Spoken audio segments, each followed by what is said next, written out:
means. Hoy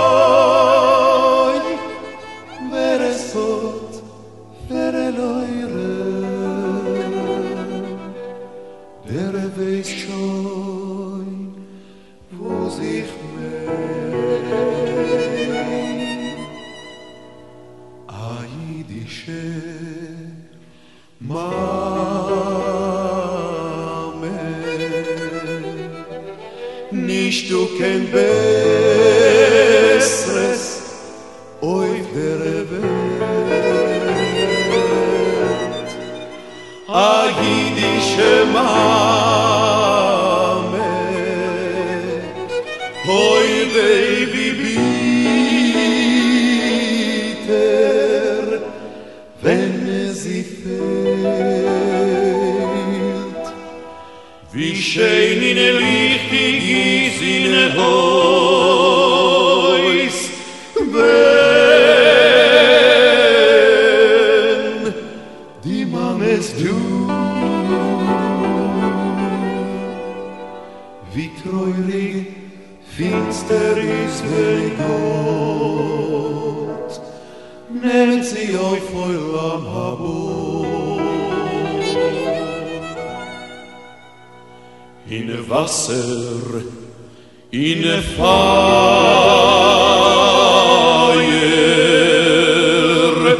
wollet sie gelaufen war ihre Kind nicht halten sie Teier das wohl gewähn die Gereste sind hoi wie glücklich in Reich ist der Mensch wo's hat als a schöne Matune geschenkt von Gott nur an altitschke jüdische Mame Mame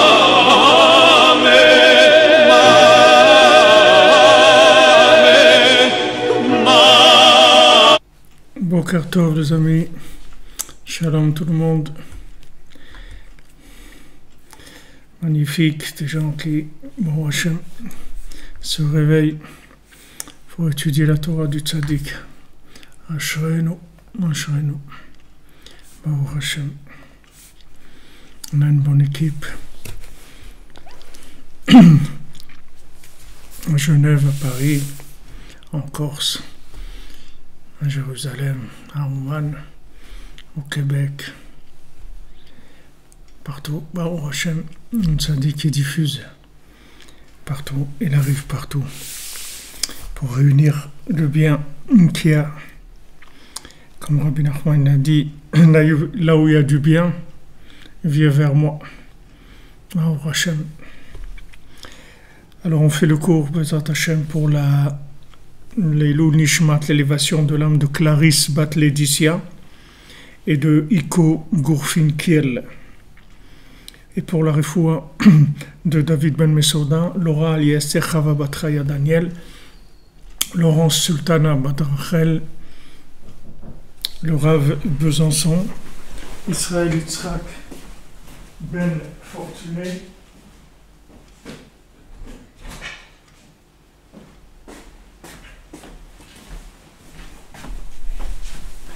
excuse, et tous les malades Bezat Hashem, la refoua, qui est les Ivogim, tous ceux qui ont besoin de se marier, qui trouvent leur bonheur, trouvent leur mazal, tous ceux qui ont besoin de parnassa, qui ont besoin d'enfants, qui ont besoin de maison, qui ont besoin de joie, qui ont besoin de confiance en eux.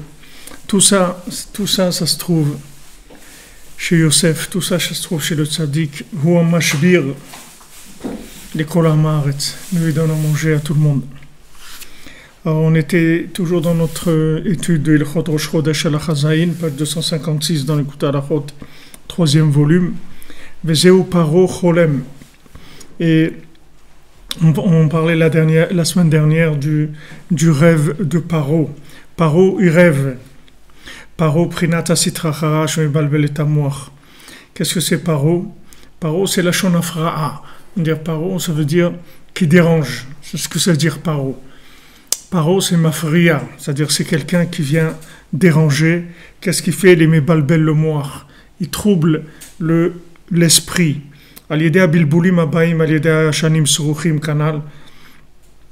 Par maintenant les troubles qui viennent par les vapeurs nauséabondes qui montent de la nourriture, qui sont le chalom, qui viennent dans le rêve. Parce que quand on rêve, en fait, il y a une grande partie, Rabbi Nachman il explique, et tous les Mekouvalim ils expliquent ça aussi, que il y a une grande part de la nourriture dans le rêve. C'est-à-dire quand on mange quelque chose, si on mange quelque chose qui est pas cachère, c'est sûr que ça fait des troubles dans le cerveau.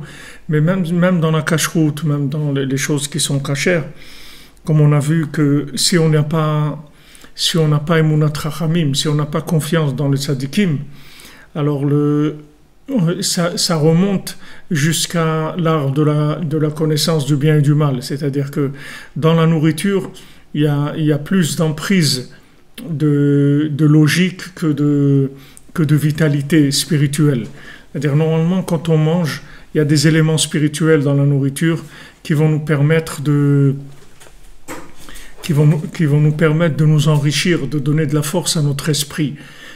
Tout ce qu'il y a dans le monde, ça fait circuler des énergies positives, des énergies spirituelles. Mais maintenant, il y a Paro. Paro, c'est quelqu'un qui vient déranger, Mafria, il vient déranger.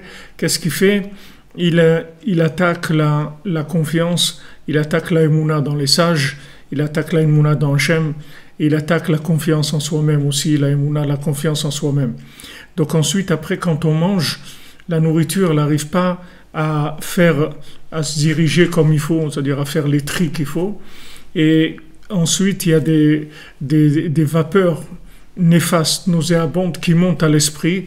Et c'est ce qui fait que, des fois, les rêves, ils sont un petit peu bizarres.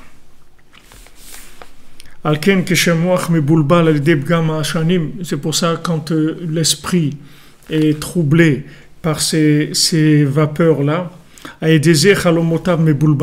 c'est ça qui donne des rêves qui sont du n'importe quoi, comme chacun sait où il se trouve dans les rêves, les voyages qu'il fait et tous les fantasmes, toutes les choses qu'il peut y avoir dans les rêves.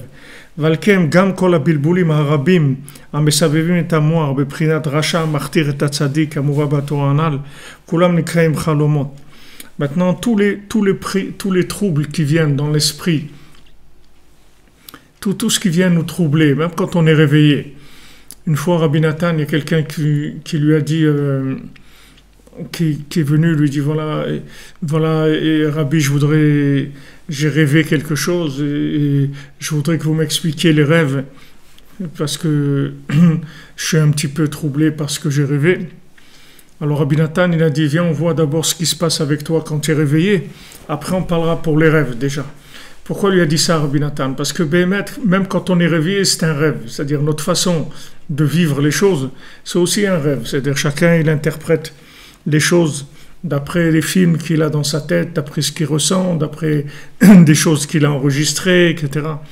Pour ça que vous voyez que tout le lien de Yosef, il tourne autour de l'interprétation des rêves. C'est comme ça qu'il arrive à là où il est arrivé, c'est-à-dire il a commencé à interpréter les rêves en prison, c'est comme ça ensuite qu'il est sorti de prison et qu'il a interprété le rêve de Paro et qu'il est devenu le dirigeant de l'Égypte et il a nourri l'humanité entière.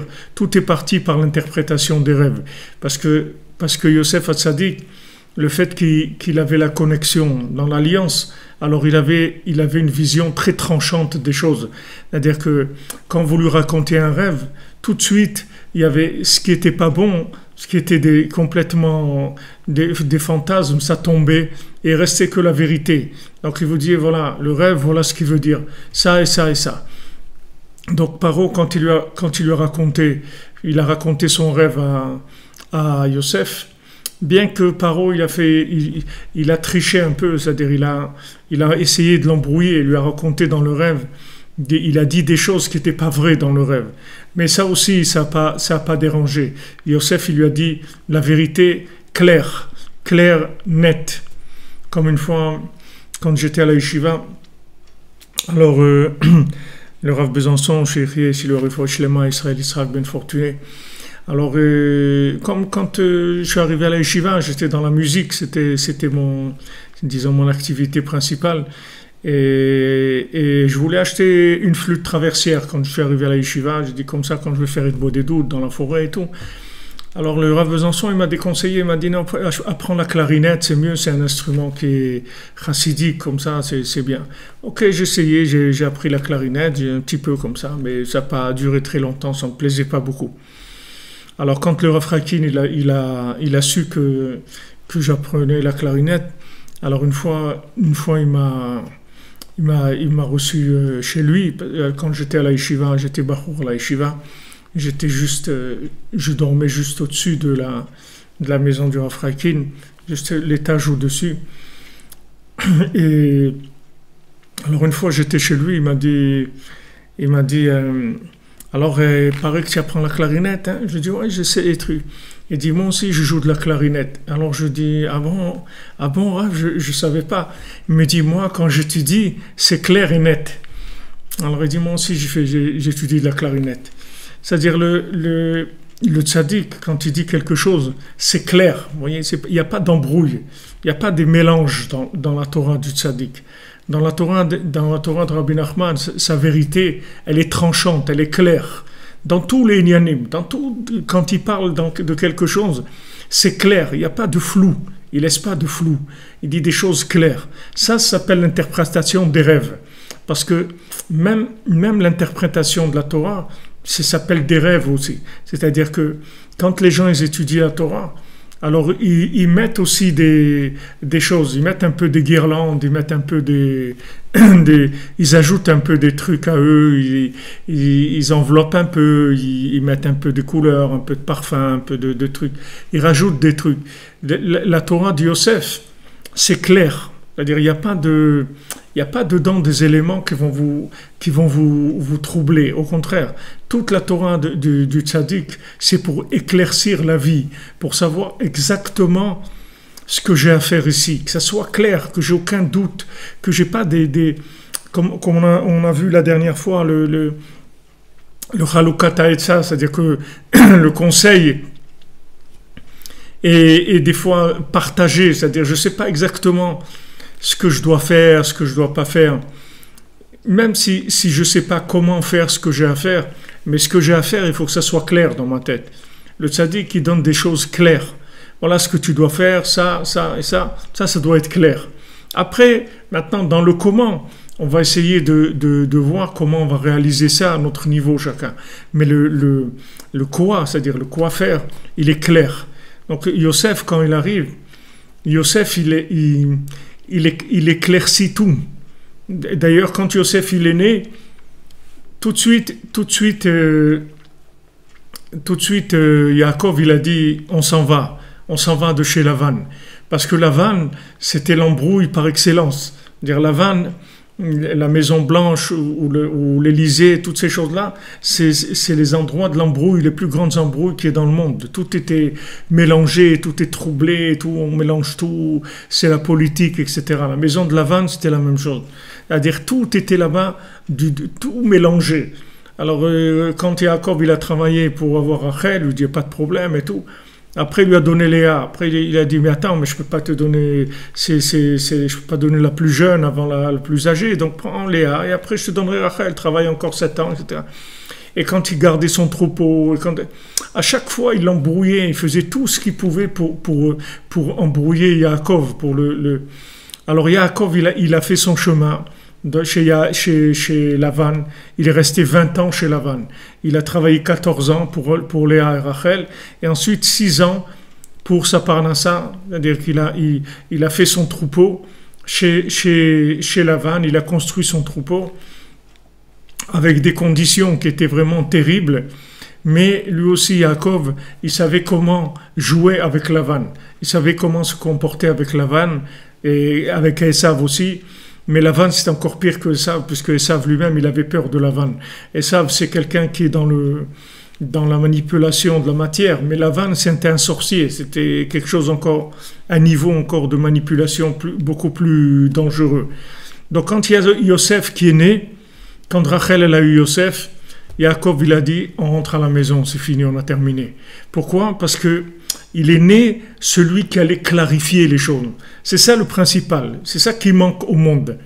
Ce qui manque au monde, c'est pas le savoir-faire ou les moyens et tout. Ce qui manque au monde, c'est la clarté dans ce qu'il faut faire, c'est tout. Si c'est clair ce qu'il faut faire, après qu'on fasse un petit peu ou qu'on fasse beaucoup, ça n'a pas d'importance. Le principal, c'est que tout soit clair dans notre cœur, dans notre tête, qu'on sache exactement ce qu'on est venu faire ici et qu'est-ce qu'on a à faire et comment on va servir Hachem, comment on va réussir notre vie, quel est le but de notre venue sur terre, comment on va optimiser notre vie, rentabiliser notre passage sur terre en accord avec Hachem. Voilà, que ça soit clair. Alors Yosef, lui, il éclaircit. Donc il interprète les rêves, mais aussi, il donne aussi des moyens comment faire. C'est-à-dire, il dit à Paro, voilà, tu vas avoir 7 années d'abondance, 7 années de famine. Donc pendant les 7 années d'abondance, tu vas mettre de côté, pour les 7 années de famine, tu vas faire comme ci, comme ça, etc. C'est-à-dire qu'il a en même temps la clarté dans la vision des choses, et il a aussi le conseil, comment on fait pour réaliser cette vérité-là. Tout ça, on trouve chez le Sadiq. Tout ça, on trouve chez le Yosef. Yosef, c'est la clarté.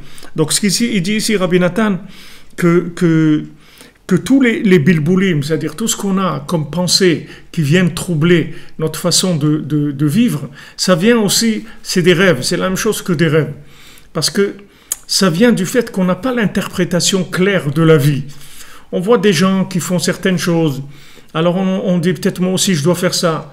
Des gens ils ont fait des études, alors peut-être moi aussi je dois faire des études. Des gens ils font du commerce, peut-être moi aussi je dois faire du commerce. Il y a des gens qui font de la peinture, alors moi peut-être aussi je dois faire ça. Il y a des gens qui font de la musique, peut-être moi aussi je dois faire ça. Il y a des gens ils ont inscrit leurs enfants dans telle école, peut-être moi aussi je dois faire ça.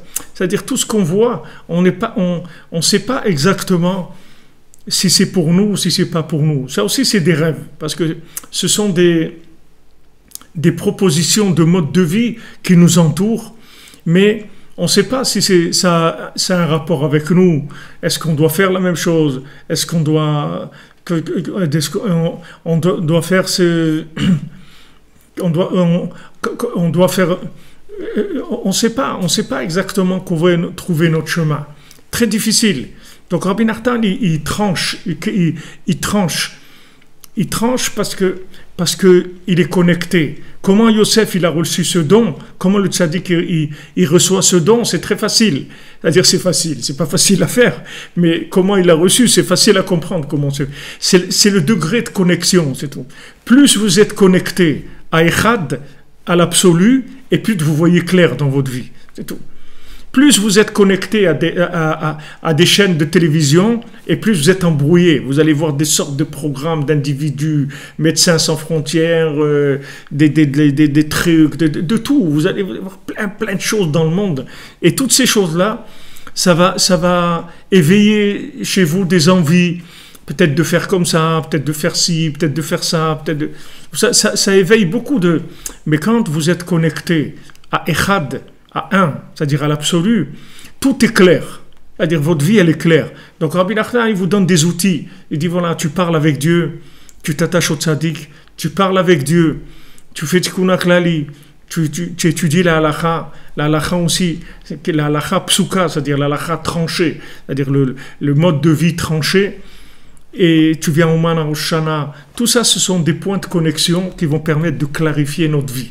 Donc c'est comme ça que Yosef il a reçu ce don, par la connexion. Donc c'est pour ça qu'il s'appelle Yesod, que la sphira de Yosef c'est Yesod. Donc c'est la sphira qui est juste en bas, avant Malchut, avant le pouvoir, de manière à ce que quand on rentre dans le pouvoir, ça soit clair. Parce que les gens qui prennent le pouvoir et qu'eux-mêmes, ils ne savent pas où ils vont, comme dit Rabbi Nachman, comment vous voulez qu'ils dirigent les gens? Eux-mêmes, ils ne savent pas où ils vont. Eux-mêmes, la vérité, elle n'est pas claire dans leur tête. Vous voyez dans le dans les contes de Rabbi Nachman, dans le Chacham et le Tam, dans l'homme intelligent et l'homme simple.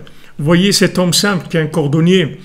Il est un cordonnier, il fait des chaussures à trois coins, mais il est joyeux et tout est clair dans sa tête. Tout est clair. Donc après, quand le roi il l'invite, il dit bien sûr je viens, il n'y a pas de problème. C'est vrai, le roi il veut me voir. On dit ouais le roi il a demandé après toi. Alors il va chez le roi, mais il n'a même pas besoin d'arriver chez le roi. Déjà sur la route, on lui propose déjà des postes de direction, des postes de diriger, d'être gouverneur de la ville, après d'être gouverneur sur tous les gouverneurs. Et il était tellement clair en lui que quand il y avait des gens qui venaient devant lui pour un jugement, dès qu'il commençait à parler, il lui disait toi tu as raison, toi tu as tort. C'est toi qui as raison. Donc la vérité, elle est... Parce que comme c'est quelqu'un qui se mentait pas à lui-même, donc il voyait tout de suite la vérité. Mais aujourd'hui, quand quelqu'un rentre dans la politique, c'est-à-dire quand il est arrivé à être président, c'est sûr qu'il a accumulé des milliers de mensonges, parce que c'est impossible de faire de la politique. La politique, c'est que du mensonge. Donc c'est impossible de s'ériger, de s'élever dans le domaine politique si on ne ment pas. Maintenant, à force de mentir, la personne ne sait plus qu'est-ce qui est vrai et qu'est-ce qui est faux. Rabbi Nachman, il dit, quand on dit un mensonge 2 fois, il devient vrai chez nous.